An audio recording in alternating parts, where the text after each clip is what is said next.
Hey up everyone. Well, to be honest, I've been avoiding doing this video on the basis of let sleeping dogs lie, but it reached a point where I had to say something because yet again what's being reported is often a very long way from the real truth. Many of you will know I documented the whole KTM insolvency saga and have been covering the antics of the Piera Mobility Group from even before the MV Augusta takeover. One of my first videos was talking about the sad axing of the 490 twin project that comes up in this video, but this isn't a video just about one bike. We all knew reality was that there was never going to be an easy path out of the mess at KTM, and as things move on, that mess just keeps coming back to bite them. That may well, at least in part, be down to the fact that the same people are still in charge, for now at least. Ownership was complicated enough before the bailout by Bajaj, and now, in this year of flux, it is even more complex. You see, technically, Bajaj will not become majority shareholders until KTM defaults on the loan at the end of the loan agreement, which is almost certain to happen. So at least for now, the Piera Mobility Group, via their subsidiary Piera Bajaj, still have a controlling vote on any decisions. All the same leadership team are still at the top, and some of the decisions being made are questionable to say the least. There is also a media whitewash going on, with everyone still saying, great, fantastic, KTM are saved, Bajaj to the rescue, look at our amazing new bikes, you can trust us, honestly. Looking forward to new bikes for 2026, some really good bikes this year, great value for money. I think these are going to be super popular bikes, exceptionally good with loads of new standard fit features, humongous, a great looking bike as well, and with a grey paint job, really happy with what they see, and also some great value for money. Trust for me is quickly lost but slowly gained, so I've been waiting, watching and trying to understand what is really going on behind the closed doors, and you won't believe some of the drama happening. Before I go on, I have to say a quick thank you for all the support, and especially to the BAREBONESMC family on the Ko-fi page. You can find more videos there and on the Rumble channel, as well as the backup channel on here. But for now, grab a cuppa, because this is another epic, and let us look at what the future looks like for the big orange machine. Watching to the end helps the channel a lot, but I know this is a long one, so I have included a few timestamps so you can watch it in parts if you prefer. Every man and his dog has been talking about the new 490 twin in development, but no one seems to have mentioned the fact that this design has been talked about for over 5 years now. The original 490 twin project was rumoured in 2019, but by 2021 spy shots had been seen, and in 2022 we got a full-on prototype of the Duke 490 dragged around the shows. This was a bike that was always planned to be built in its entirety at the Bajaj factory in Pune, and there was to be a Duke, an Adventure, Supermoto and an RC 490. Then the project was dropped. CF Moto bought the rights to finish it and build a small capacity twin, and in the SR 450 and 450 MT they have caused quite a stir. In Asia, the 450 sports bike grabbed a big chunk of the aspirational market. It was aimed at riders at the higher end of the market, and in Western markets they haven't been able to build enough of the 450 MT adventure bike. That's the 450 Ibex for my friends in the States. There does look to be a few differences between the Ibex and the new KTM 490 twin, but beyond the WP suspension and KTM brakes, details are sparse so far. The only thing we can be completely sure about is that it won't be being built in Austria. Bajaj are at present extending the factory in India to increase production by almost 50%, and CF Moto are adding new production lines in China too. Which of the factories will build these bikes is still being kept very much under wraps, although there are some revelations that I will come to later. Something I have to say at the beginning is that I never trusted Stefan Piera from the start, and I still don't trust his influence. His sticky little fingers will still be poking their way into KTM's business via the friends he gave control to, and he still retains a controlling share on the PR Mobility Group, who are technically still the owners. PMG, despite everything, have apparently still earned a massive €739 million in the first half of the year. Add to that the fact that Stefan Pierre himself has overseen the sale of a 50.1% controlling share of the wiring loom company Leone AG to the Chinese company Luxshare, who are major Apple suppliers. This is a company that employs around 85,000 people in 23 countries and generated consolidated sales of over €5 billion in 2024. He will pocket a fortune from that sale, and that should give you an idea how much this is all a scam in my opinion. He has, and indeed did have, the money KTM needed all along. The problems could all have been avoided, but by doing what he did, he managed to squirm his way out of paying 66% of the debts, took money to pay staff from the Austrian taxpayers instead of paying them himself, and could easily pay off the debts and retake control of the company tomorrow if he so chooses. Bajaj would not have a leg to stand on as long as the loan is paid off. Do I think that will happen? No, probably not. But what we can all be sure of is that the Austrian taxpayer will never get any money back, and the many suppliers that lost 2/3 of any money owed will never see that either. In July, we had an official announcement from CEO Gottfried Neumeister that is titled KTM AG resumes full production operations. In full, it read, KTM is excited to announce the restart of its production operations in Mattighofen on July 28th, returning to a full-time 5-day working week. This marks a significant milestone for the company and its global community of riders, dealers, and employees. Production will kick off with the off-road lineup as announced last week and will continue to roll out over the coming weeks. Alongside the off-road segment, KTM will resume production of its LC4 platform models, including the KTM 690, Enduro R, and KTM 690 SMCR. He then expressed his gratitude to the entire KTM family, saying, "A special thank you goes to our employees who have made this restart possible through their tremendous dedication, flexibility, and team spirit over the past months. Their commitment during one of the most challenging phases has been, and continues to be, a key success factor for the company's future development. Restarting production gives us the stability we need to fully refocus on quality, customer proximity, and further development. KTM also extends its sincere thanks to its dealers and partners worldwide for their patience and loyalty during this period." No mention of the fact that they are now only running a single shift system, not the 2-shift production that it was not so long ago. Yet Adventure Rider said, production is now fully underway at KTM's Austrian factory. Just weeks after announcing Bajaj's takeover, KTM said its production lines in Mattighofen were running full time. They described it as a huge turnaround for KTM and that the first big part of rebuilding had been completed. The Austrian factory is building bikes full time, and currently they are building dirt bikes and the 690 series dual sport and supermotos. So everything is great, all back to normal, nothing to see here. No mention again of the cut from 2 shifts down to 1. Then, in August, in an interview with 1000 PS, we heard from Chris Schipper, Managing Director of KTM Austria, and forgive me if this drags on a bit. It was torturous to translate and decipher.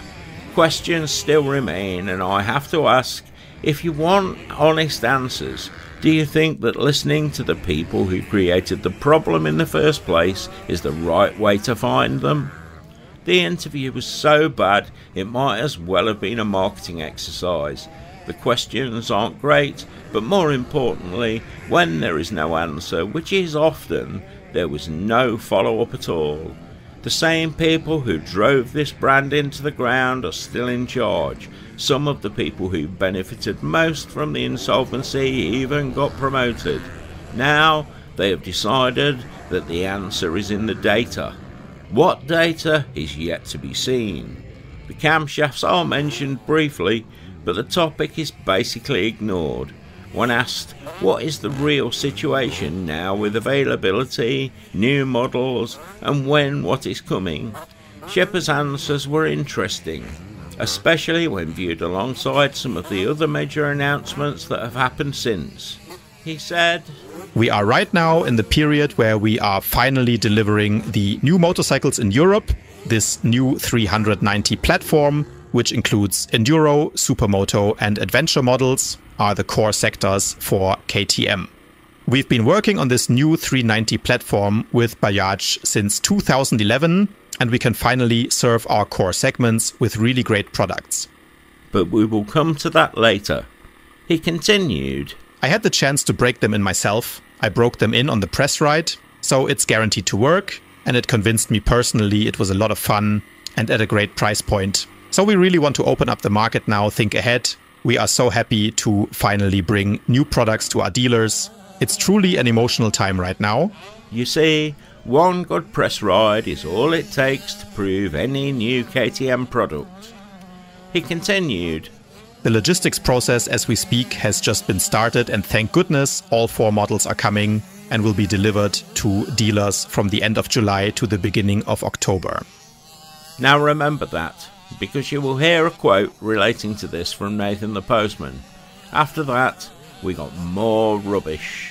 "We fought hard to get them here this year in what I would call an initial launch quantity. And I think the customer has been looking forward to these bikes for a very long time. They are impatient. We noticed that ourselves on the ground.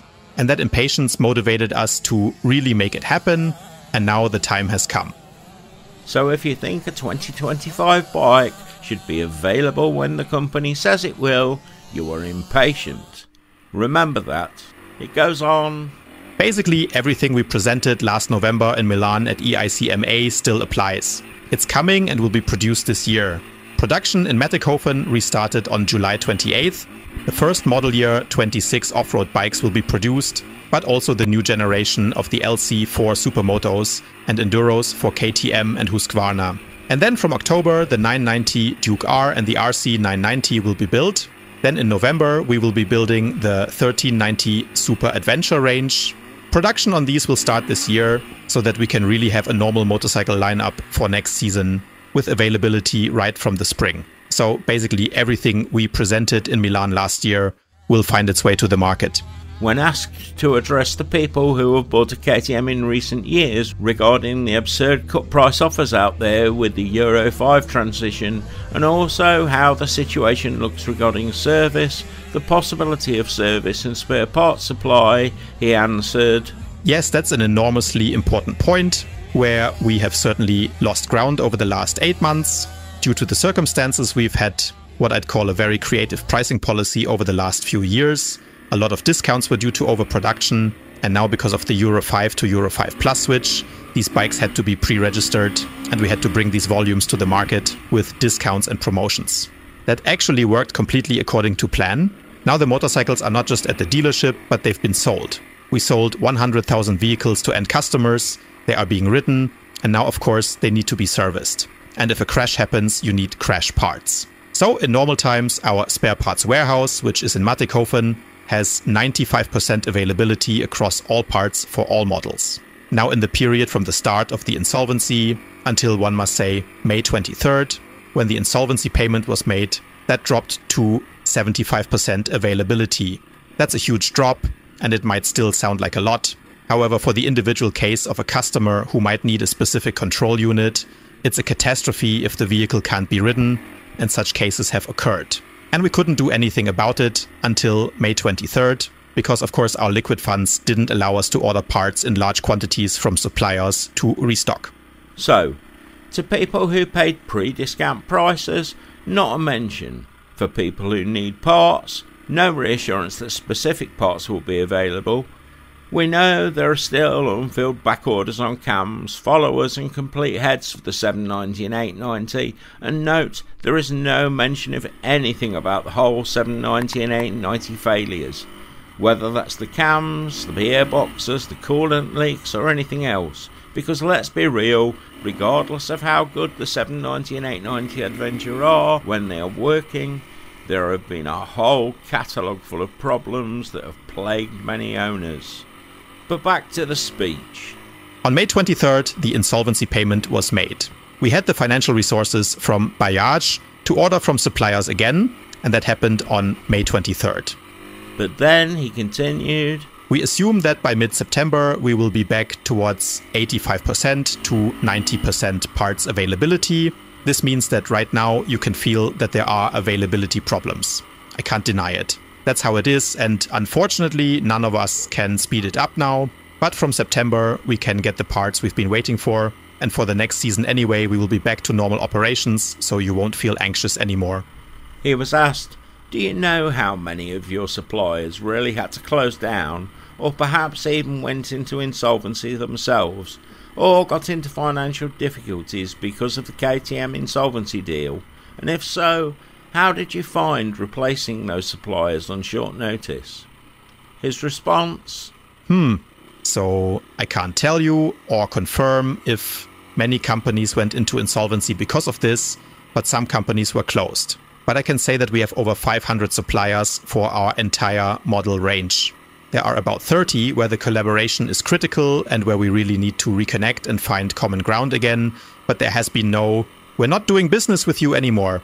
So, the senior management don't know or care how many companies went under or how many workers lost their jobs to pay for the mistakes of Piera & Co.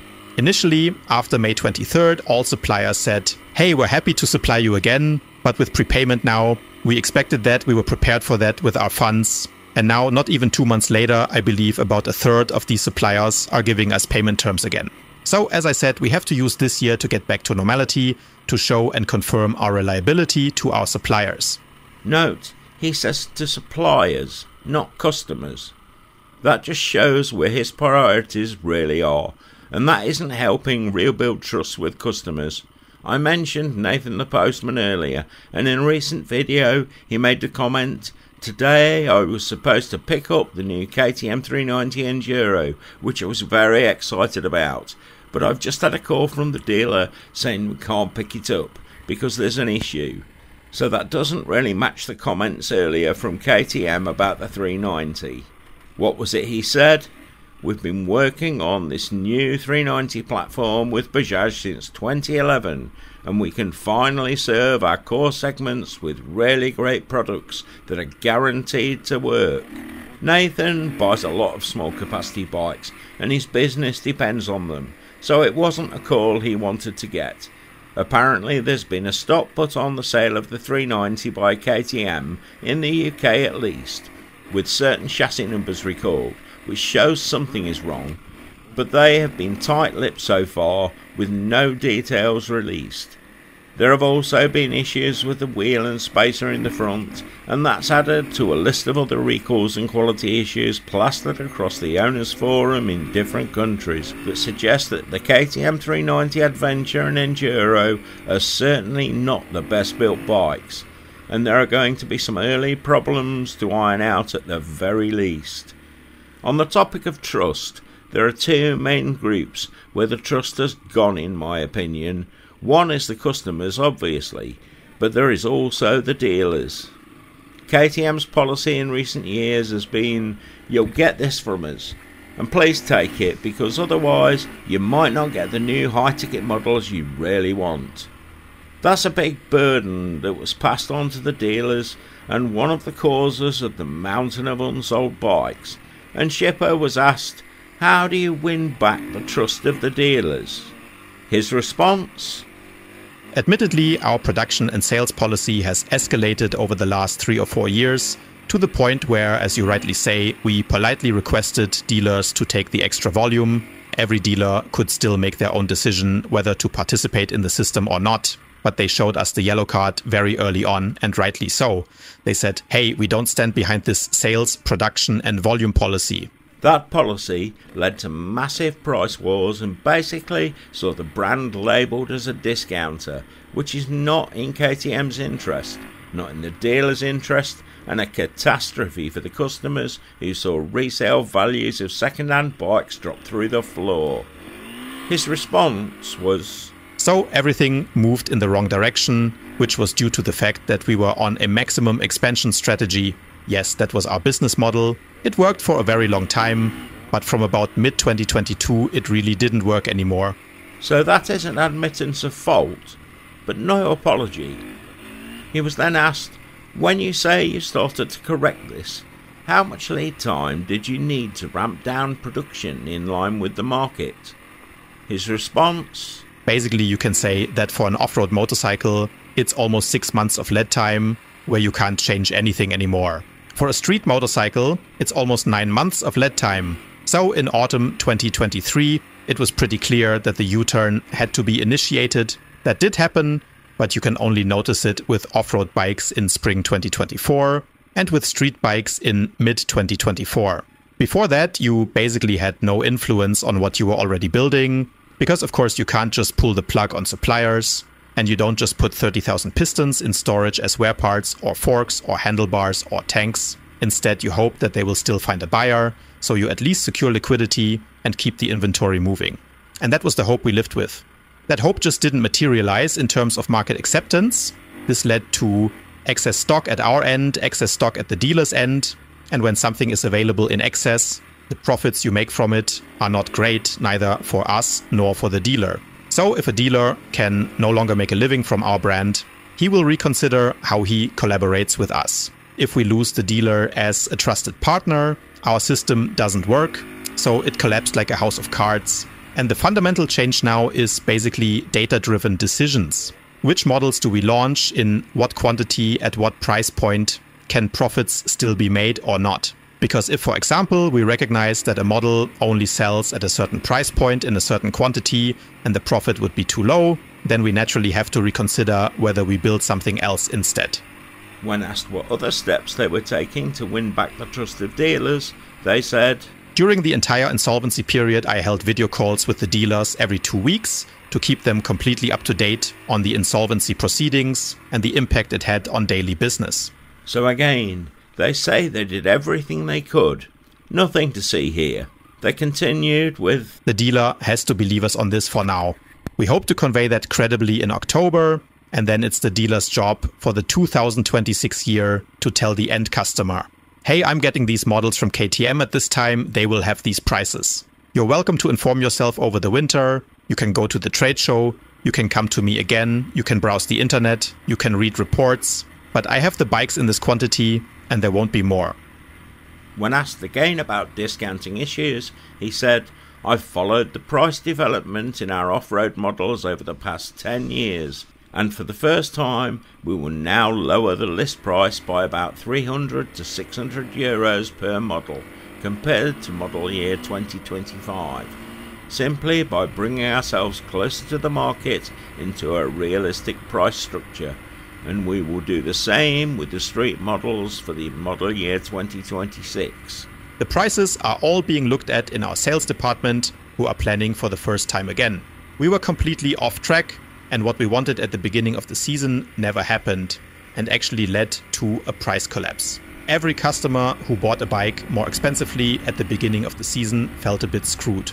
We have to correct that now in terms of production volume and price points. A huge advantage will be that we will now only produce in 1 shift in Mattighofen, because when we produced in 2 shifts and set up for a certain model for 2 to 3 weeks, the entire dealership network received a large quantity of one model that they plan to sell over 6 months or 3 months. Then the bikes sit at the dealers and the end customer thinks, what's going on at the dealers? The same models are lined up one after another. Something can't be right here. Ah, I see. The reason KTM failed was because customers saw too many bikes in the showroom. Nothing to do with poor planning, bad debts, failing products and questionable actions around warranty cover and design flaws. I get it now. After this, I started to glaze over with every sentence being punctuated by the term data-driven decisions. I began to think KTM had somehow invested into OpenAI, but I will try and condense it all into short questions and answers. Number 1. Has KTM recognised that it needs to improve product quality issues to justify its premium pricing, particularly with the LC8C, 790 and 890 models? The closest we got was... Yes, absolutely. The company recognized this in late 2023. We admit we were insensitive to issues like minor electronic faults and oil leaks, partly due, they say, to an off-road mindset. We are now handling goodwill and warranty claims more generously, even retroactively. Well, I know a fair few people on many forums that would argue that one. And notice, there is no mention of the cams, heads, oil feeds, coolant leaks or airbox seal on the LC8C engines. Question 2. Does the Ready to Race slogan contradict the need for reliability and durability on street motorcycles? No, it is not a contradiction. Ready to Race requires finishing first, which demands reliability. To prove their commitment, they have extended the warranty to 4 years for most 2024 street models. Question 3. Will KTM's very broad range of models be thinned out in the near future? No final decision has been made. The new CEO will use a data-driven approach. If a model cannot be sold profitably in sufficient numbers, it may be discontinued. Question 4. Is extending the life of motorcycle models instead of releasing new ones so frequently a path being considered? Yes, this will happen. We admit we lost focus by releasing too many models too quickly. We will move to longer product cycles with periodic updates and facelifts, similar to other successful brands. Question 5. What is the future of the joint venture with CF Moto? The production joint venture remains in place and is not affected by the loss of the deal to distribute CF motorbikes. Models for 2025 and 2026 will be produced there, though nothing is fixed for eternity. Question 6. What is the plan for Gas and Husqvarna, particularly regarding the practice of selling the same bike with 3 different colour schemes and branding? Selling the same bike in 3 different colors was a perfect example of where we lost focus. We are abandoning the idea of being the Volkswagen Group of the motorcycle world. Future decisions will be data-driven, focusing on making each brand authentic and credible in the segments where it belongs. There is that term again. Lastly, will the current financial difficulties lead to cuts in research and development, potentially causing KTM to lose its innovative edge? No, R&D will not suffer. The company and its new owner believe that investing fully in R&D to create excellent products is the only way to save the business. They will accept lower profits for the next 2 years to fund this investment. It's like they still want customers to feel sorry for them. Why should customers feel sorry that the investors don't make quite so much money? Many of those customers have lost money, and that's not mentioning the dealers and debtors who lost out. They still seem to take no responsibility underneath the empty words they spout. When talking about the warranty claims and the goodwill program, Schipper said, "From late 2023 onwards, we internally committed to making a complete U-turn and seeing things differently. The end customer then noticed this during 2024 with different goodwill handling, for example, with the camshaft issue, where something that was out of warranty after 2 years and not declared as a goodwill case is now handled as goodwill. We even took over goodwill claims retroactively for customers who were out of warranty and had a claim rejected. But that was still just a drop in the ocean." By that comment, it must mean that everyone who had a cam issue was recompensed, and there must have been no more warranty or goodwill gestures turned down since then, and we know that simply isn't true. We know there have been and still are regular arguments regarding the so-called goodwill scheme, and thankfully the problems do seem to be happening less, but it doesn't alter the fact that the LCHC engines still have a tendency to behave like a hand grenade.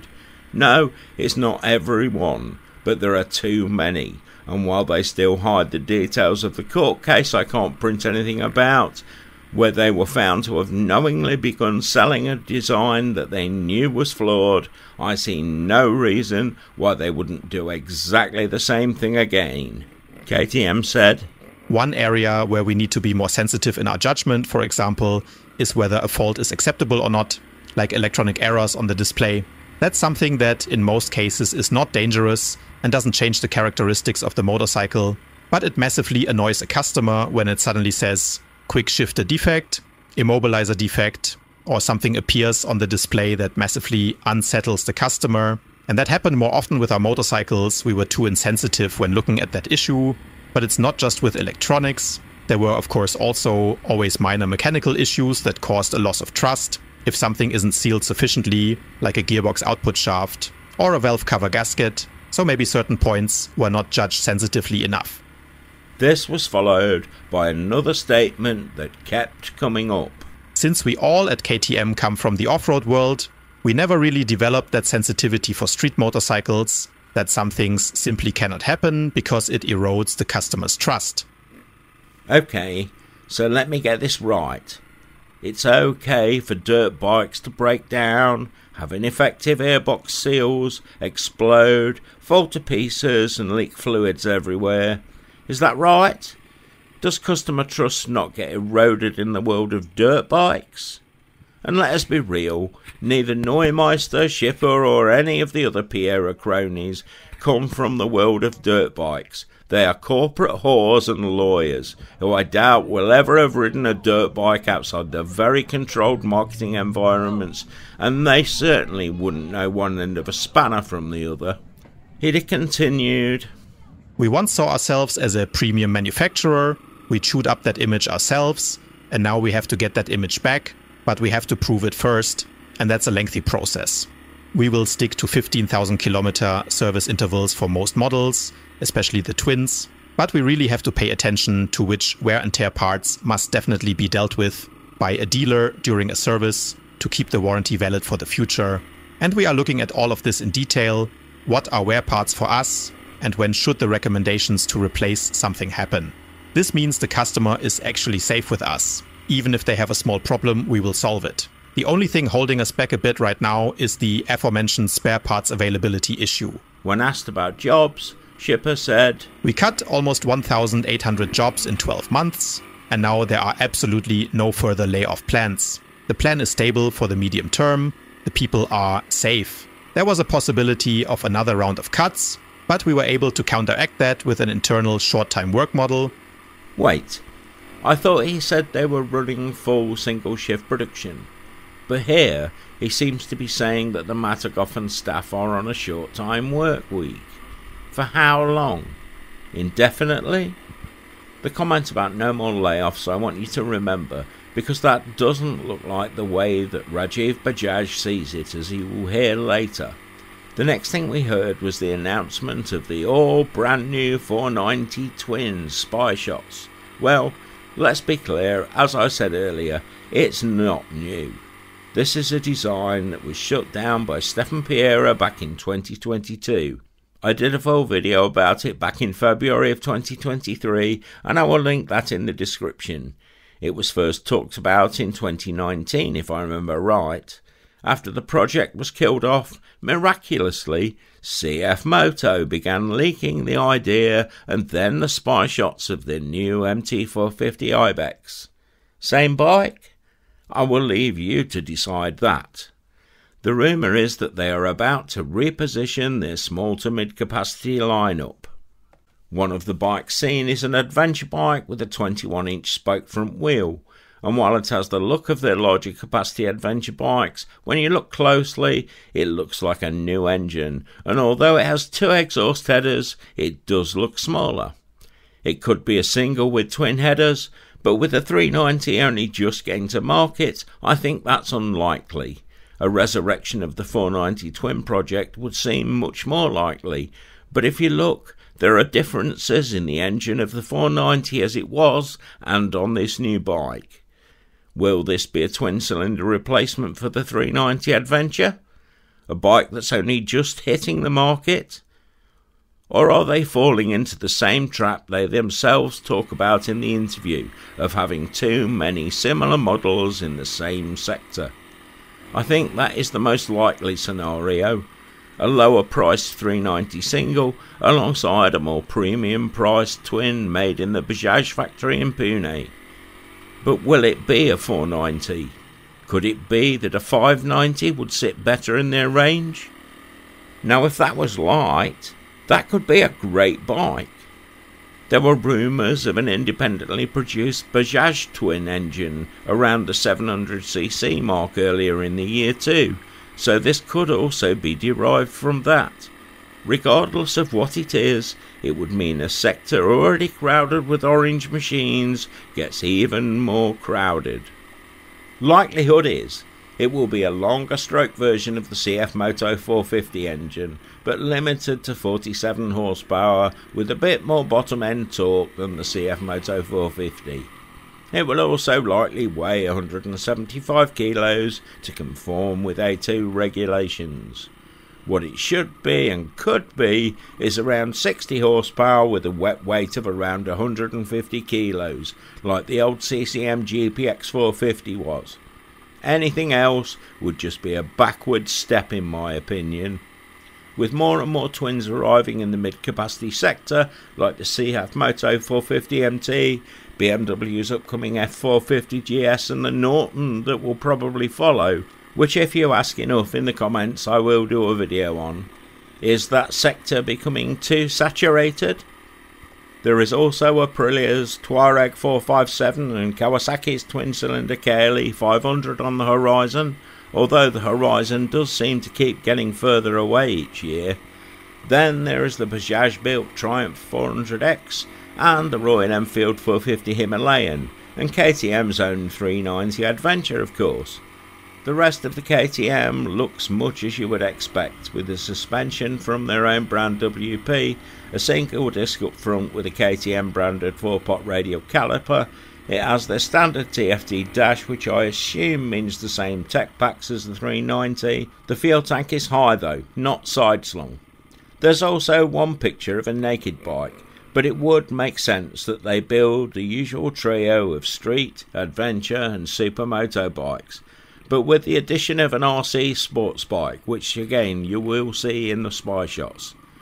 People seem to assume that this one is a 490, and it may well be, but the engine does look different from the older project bike, so it is either a new 490 engine or something else. I think a 590 would fit into their range much better personally.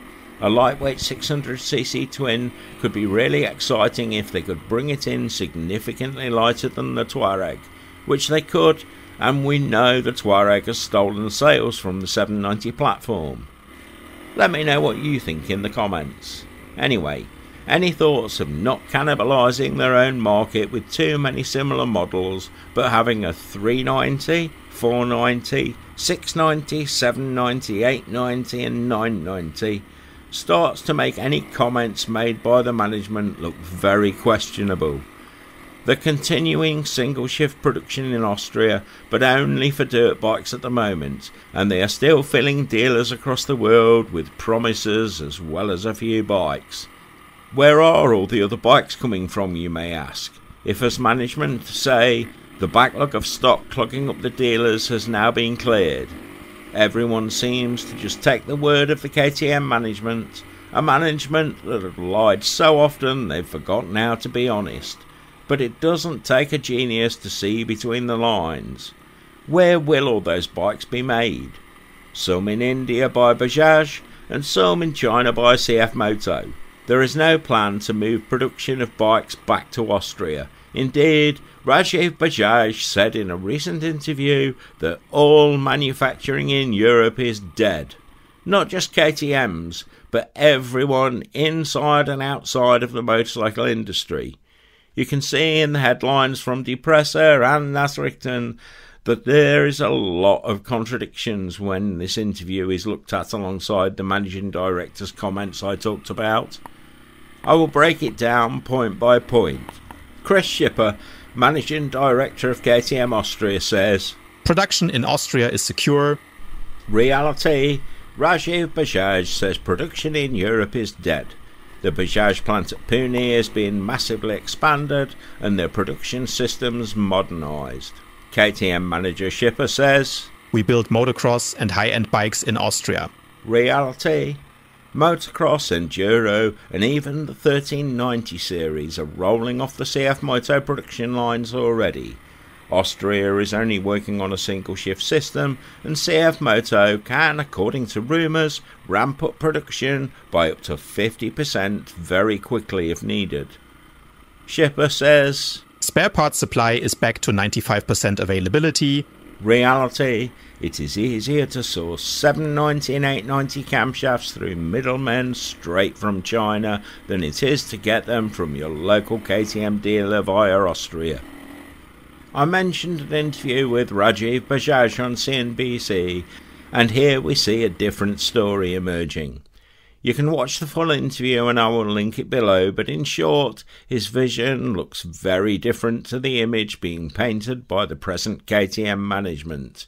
The key points here are that he says production in Europe is dead, manufacturing in Austria is being cut back to an absolute minimum, KTM as a brand was turned into a discounter and will need to be rebuilt from scratch. Rajiv Bajaj is the man pulling the strings already, and a change to KTM's pricing structure is coming soon. If he applies his philosophy to KTM, it will mean a serious cut in staff at Matterhofen in Austria. Bajaj will almost certainly realign the KTM pricing structure in the same way they have with Triumph in India. Remember, Bajaj makes 50% margin on KTM bikes built in India, and most of the new bikes KTM has recently introduced are made by Bajaj. That has to tell you something. The future of KTM in Austria is far from the done deal it is painted as. Maybe Bajaj will restructure to form a smaller research and development setup in Austria, but then that would make no sense when it is the research and development department in India that won the contract to build the Triumph. They have proven they can take a design from drawing board to production much faster and cheaper in India than they can in Europe. Anywhere in Europe. And yes, Bajaj confirm that they will be building a new mid-capacity 2-cylinder bike for KTM in India, and a 160 KTM Duke is being built specifically for the Asian market. I get the feeling we are going to see some very creative and ridiculously intense marketing campaigns going on once Bajaj are able to take over completely, and that may happen before the loan expires. Next, we had the reaction to the interview with Rajiv Bajaj, as you can see in the slide.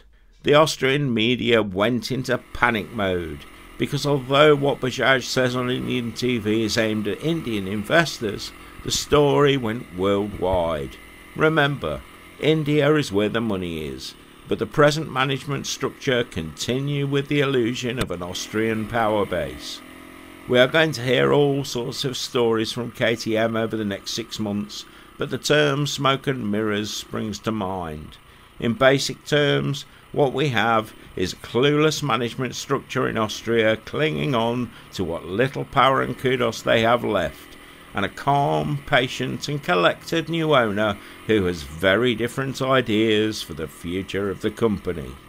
On September the 3rd, in the Standard, we got the headline, European production is dead. Bajaj boss announcement causes unrest at KTM. Trend said, new question marks at KTM. Today said, we have to cut costs. Europe is dead. KTM owner, shock announcement. And that was mirrored in both OE24 and Nasrichten, with Nasrichten going on to talk about concentrating on the 3 core sectors.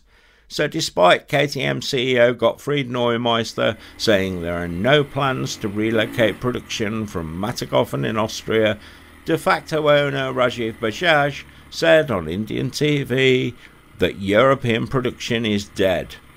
According to KTM, they have survived bankruptcy, the restart is satisfactory, the company was saved thanks to an €800 million cash injection by co-owner Bajaj, and Bajaj wants more influence. The Indian family's empire wants to take over the Pierre Bajaj company completely. This was a joint venture between Stefan Pierre and the Bajaj Group, who currently hold around 75% of the shares of KTM's parent company. This would give Bajaj a significantly bigger influence in the group. In the TV interview, Rajiv Bajaj said, "We need to restore the brand and reduce the cost of the bikes. If we can do this effectively, KTM has a radiant future." What will have caused unrest in the Inviertel is his comment about Triumph. He said, "The British motorcycle manufacturer Triumph has moved the entire production to Thailand and is now also producing motorcycles in India. If Triumph could do this 15 years ago, why not KTM now?" Stefan Pierre is now left to concentrate on his remaining companies, Pierre Industries, Pierre Digital Holdings and others, while still retaining a seat on the board at Pierre Bajaj.